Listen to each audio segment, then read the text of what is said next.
Welcome to part 2. Hi, this is Mike Bonney from GDK CPA, LLC, right here in Lake Havasu City. My partner, Dawn Bartel, and I present this information to you. Let's talk for a few minutes about business filings.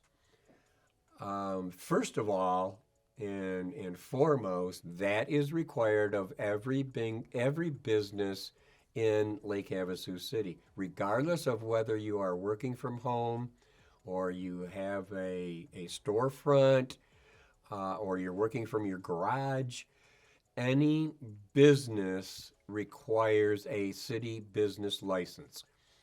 I believe that fee is $86, but I believe City Council is currently in the process of deciding what their fee structure for 2022 is going to be. That is subject to change. My understanding is the city revenues are doing pretty well, but I won't discuss that any further. I'll leave that up to our elected officials to make those determinations. At any rate, $86 is not going to break anybody, even if it's raised to $100. If you're not making $100 a year, you don't belong in business. I didn't mean to say that, but it just came out. Obviously, in this country, we are a pay-as-you-go tax system society, at least right now. And when I say pay-as-you-go, what I mean is if you are an employee, you have federal and state taxes withheld from your paycheck before you even see the paycheck. In addition to Social Security and Medicare taxes withheld, plus 401k or whatever retirement you choose to have come out of that paycheck. As a self-employed individual or operating as a single member LLC or maybe a shareholder in an S corporation where that income passes through to the shareholder, not subject to any federal or state income tax withholding, guess what? You have to make estimated tax payments. Those estimated tax payments are due April 15th, June 15th, September 15th, and January 15th of the following year. The provision to avoid penalty for not making those estimated payments in a timely manner is that you can rely on 100% of the prior year's tax liability, divide that number by 4, and make those quarterly estimated payments of that amount, or you can use 90% of the current year's tax liability divided by 4 and payable on those due dates that I mentioned. Well, in my opinion, relying on 90% of the current year's tax liability is like trying to hit a moving target. It could go all over the place. It could be higher, it could be lower. Seldom is it exactly the same. So I typically rely on 100% of the prior year's tax liability unless I am told by my client that they expect an unusually different year coming forward, an unusually high, very, very productive and profitable year, which we hope everyone has, or on the converse, they're expecting revenues to fall for whatever reason, in which case I would do the calculations and prepare the estimated payments based on that information provided by my client. In addition to, along with those estimated payments, I kind of got sidetracked, but there's federal and state income tax returns that are required to be filed.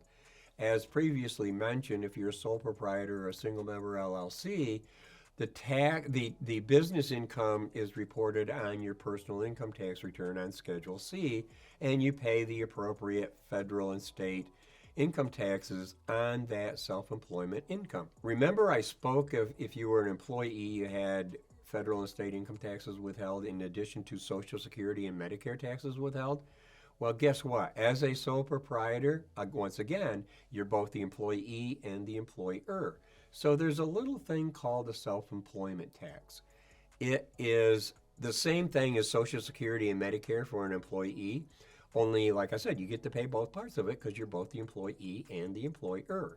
That tax rate is currently 15.3% of the net self-employment income, in addition to your federal or state income taxes, which could be on the federal side anywhere from 10% to 35% currently, subject to change depending on what happens with the current administration again. Plus the state income tax, which the state of Arizona is gradually getting. If your income is less than 400,000, the state income tax rate is gradually going to go to a flat 2.5% and 4.5% on those who have more than 400,000 of income, and it's gradually phased out starting in 2022. So that you can see, do the math in your head. If you got 20% federal, 2.5% state, and 15% self-employment tax, a good chunk of that net income is eaten up with taxes. So coming back to the retirement plans, it's advisable to implement those retirement plans to reduce at least the federal and state income tax liability. Unfortunately, you cannot reduce the self-employment tax with those retirement contributions. If you are operating as a multi-member LLC, you are taxed typically as a partnership. The partnership must file an informational tax return with the federal government as well as the state of Arizona. Once again, a partnership does not pay any federal or state income tax. That income tax liability is the responsibility of the partners of the partnership or the LLC or the shareholders of the S corporation. It's referred to as a flow-through or pass-through entity. Everything gets reported on the individual's personal income tax return. With the partnership, if you are actively involved in the day-to-day operations of that partnership or multi-member LLC, that income that passes through is once again subject to the self-employment tax of 15.3%. If you are a shareholder of an S corporation well, let me go back just for a minute to the partnership. If you are not actively involved in the day-to-day operations of the partnership, you are investor only or silent partner, that income that passes through to you is not subject to the self-employment tax. If you are taxed as an S corporation, be it an LLC electing to be taxed as an S corporation or a corporation electing to be taxed as a corporation, as I said before, the income passes through. That income passes through to the individual shareholder's personal tax return, not subject to the self-employment tax. So you can see there's a big difference between the partnership income flowing through being subject to self-employment tax and the S corporation flow through not subject to self-employment tax. So you might think to yourself, well, why would I not choose to be elected as an S corporation simply for the fact that I don't have to pay that dreaded self-employment tax? And that would be a pretty good way of thinking. Unfortunately, the IRS is a couple of steps ahead of you, or at least Congress is a couple of steps ahead of you, in that they wrote in the S corporation law that an owner / shareholder / employee who performs a service on behalf of that S corporation must be reasonably compensated for the services they perform. So if you are doing day-to-day operations, you're doing the work, physical work, or you're making the sales, or you're doing the accounting, whatever you're doing on a day-to-day basis for that S corporation, you must be reasonably compensated for that service. Well, the regulation writers in Congress failed to provide a definition of reasonable compensation in the Internal Revenue Code or any of the regulations. That just simply does not exist. I can tell you that it is not zero, okay? It is not zero if there are profits from that S corporation. The reasonable compensation is determined on an individual facts and circumstance basis.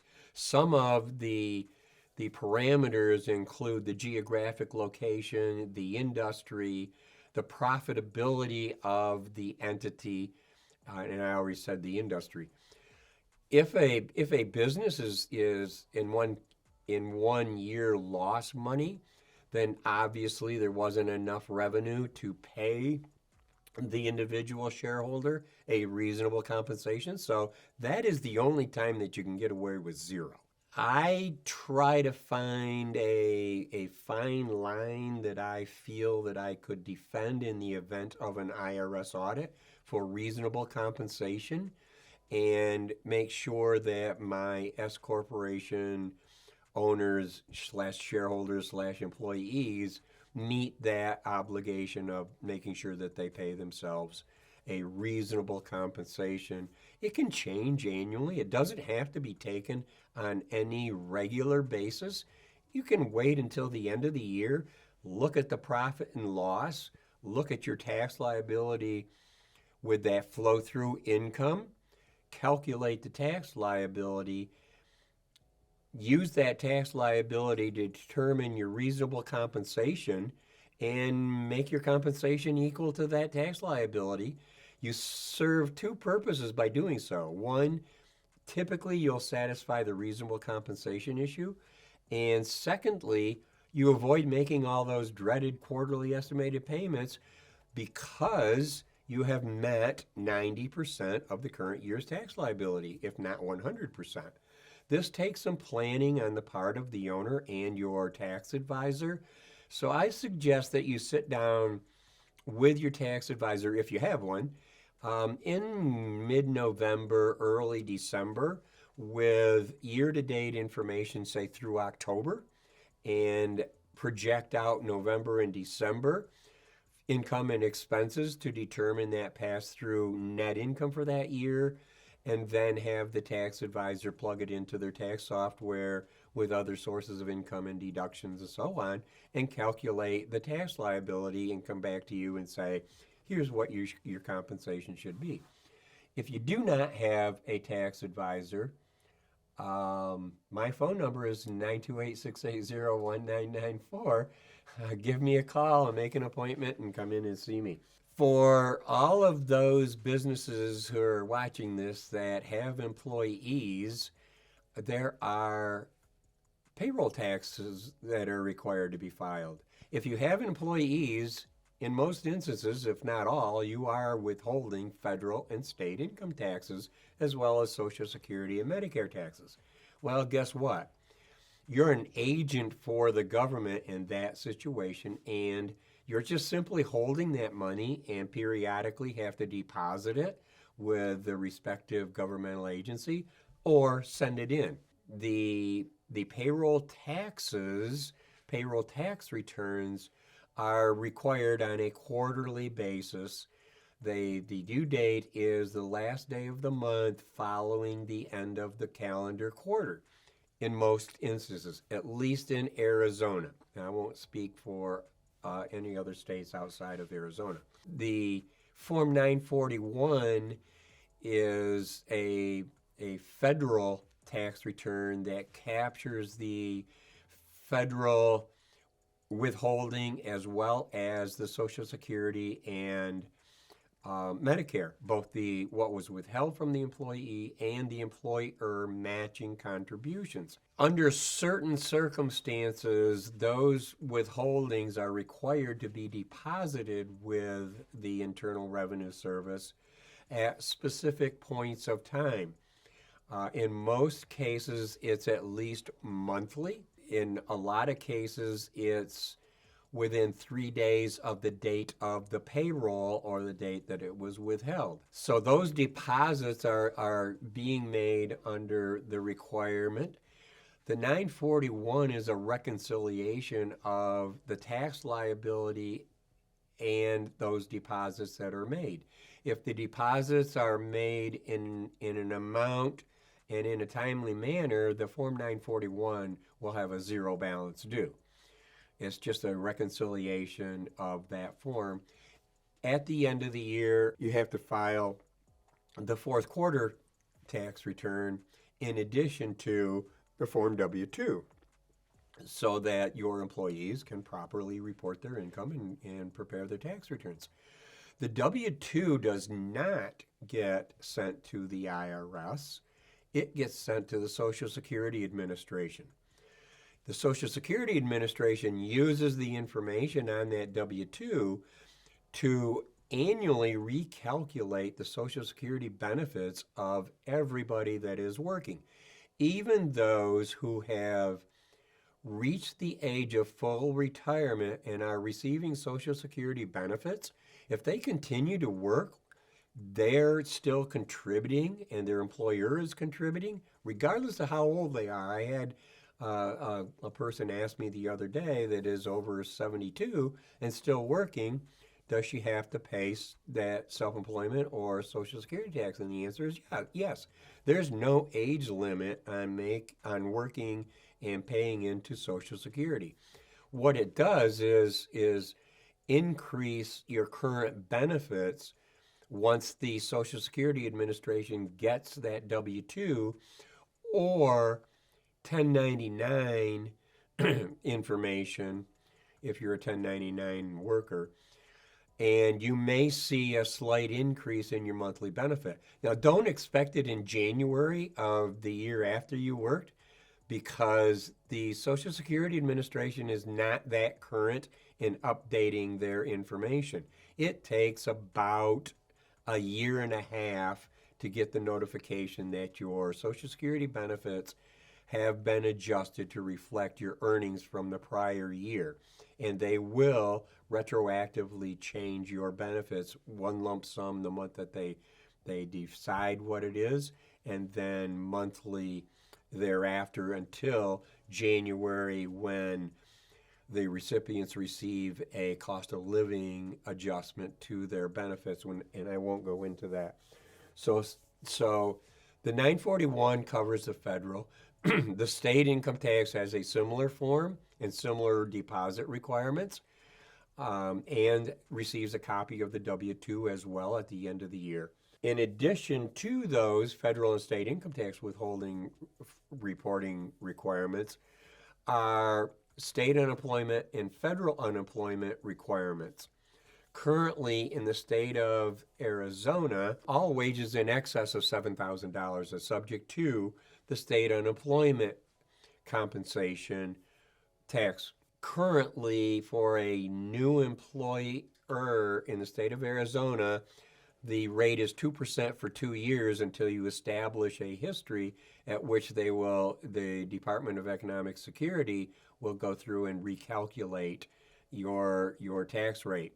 And then annually thereafter, based on the history of your account, how many people are claiming benefits on your account, what their annual contributions are. Typically in January, DES sends a letter to all employers in the state stating that if you pay X number of dollars, you can reduce your rate for the coming year by X number of dollars, and it tells you what the current rate is without making that contribution.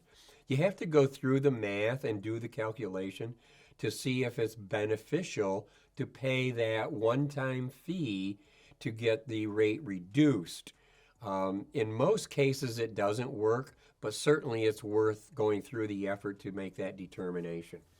Federal unemployment, same parameters. Taxable wages up to $7,000 per employee per year.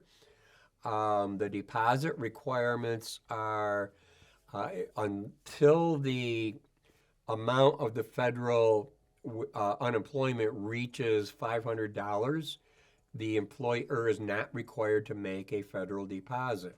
Once it reaches $500, then the employer is required to make a federal deposit. federal deposits for federal income tax, Social Security, Medicare, both company and employee match, and the federal unemployment, typically are made through electronic funds transmission, otherwise known as EFTPS. It's easy to set up. You apply to the IRS. They send you a PIN number, and you go online. You provide your banking information, using the PIN number, and then you establish a password. And then you can go online through this EFTPS and make those federal deposits. It's quick, it's easy. I suggest that the businesses that are watching this get in the habit of making those federal deposits at least on a monthly basis. Otherwise, you're using those deposits for working capital. That's never a good idea, ever, ever, ever. I've seen more companies get in trouble for not remitting its employer taxes when required. And there are substantial penalties. Again, you're an agent of the government. You're simply holding that employee's money until such time as you're required to make that deposit. So do it in a timely manner. Take it out of actually physically take it out of your operating account if possible. Just make sure that the funds are available when it's necessary. Also, in the state of Arizona, if you are selling a product or service that is subject to the transaction privilege tax, which is a tax in the state of Arizona for the privilege of doing business in the state of Arizona, otherwise commonly known as a sales tax, then you are required to file a monthly transaction privilege tax return, TPT return, with the Arizona Department of Revenue. The form itself is not complex. You report your gross sales. There's some exemptions. You put that exemption amount in. You report your taxable sales. You do the calculation based on the tax rate in the community that you are operating in. In Lake Havasu City has a 2% rate, and the county rate is 5.6%. There is no state sales tax or TP tax rate. All of the money is for the county and the city. So that's a combined rate of 7.6%. If the return is filed in a timely manner, there is a accounting credit. I suppose the theory behind that accounting credit is to pay for the accountant's time to prepare the return, or pay for the owner's time or whoever's time is preparing that return, and give you a credit on that return. It's currently 0.066%, so it's very, very small, but nonetheless, it's available. Take it, and you subtract that from the tax liability to arrive at the balance due. Again, the state of Arizona has, in its infinite wisdom, I'll say it that way, made a ruling that all tax returns and tax payments be done electronically. So you must register with Arizona Department of Revenue or Arizona Department of Social or Economic Security, which you have to anyhow, and file the returns online and pay the returns online. The state doesn't care if you don't have an internet in your locality, or you are technologically challenged. That is the requirement. They will penalize you if you do not electronically file and electronically pay. In fact, they won't even accept paper checks anymore. So this is a requirement. Again, if you don't have a tax advisor, I strongly suggest that you get one. These tax returns are becoming so complex, and your business is or your duties is to operate your business profitably. Why should you spend time doing your accounting, your bookkeeping, or tax filings? That time is better spent producing revenue for your company. Outsource that service. And this is not a plug for GDK CPA. This is a strong advice to all businesses out there that are trying to do it themselves. Do you like staying up until 2 o'clock in the morning and making entries in QuickBooks or doing tax returns when you could be sleeping or out earning some money? The choice is yours. I leave that up to you. Also, one final filing I'll discuss.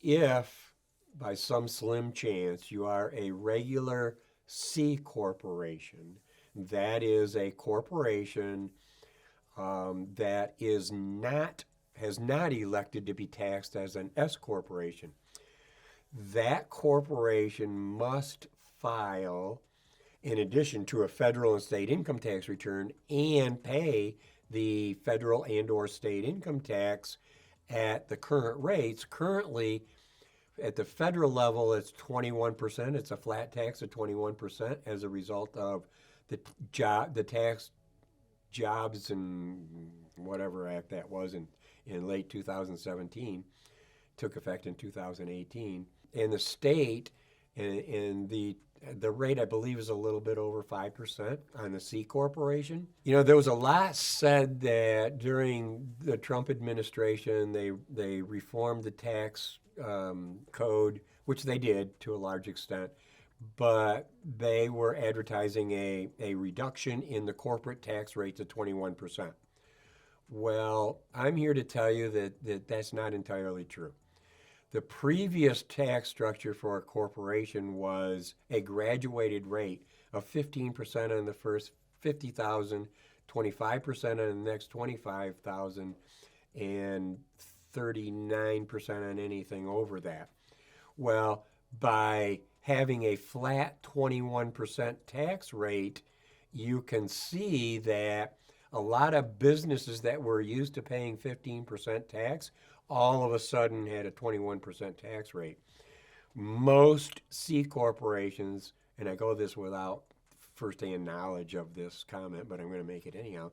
Most C corporations in Lake Havasu City did not have taxable income in excess of $50,000. So they automatically had a tax increase from 15% to 21%. Some have opted to be taxed as an S corporation. To eliminate that, those C corporations are required to file an annual report with the Arizona Corporation Commission and pay a $50 fee. If you are an LLC, you're formed and filed articles of organization with Arizona Corporation Commission as an LLC, and then make an election to be taxed as an S corporation, you don't have to file that annual report and pay the $50. That's basically the difference between forming an LLC and electing S, or forming a corporation and electing S. Both have the same tax consequence. The difference is you avoid having to file the annual report and pay the $50. Thank you for watching. I'm Nikki Nickel, and today's program was brought to you by the Lake Havasu Area Chamber of Commerce, sponsored by a special grant from the Arizona Governor's Office. For more helpful content, click on the link below, right in the description.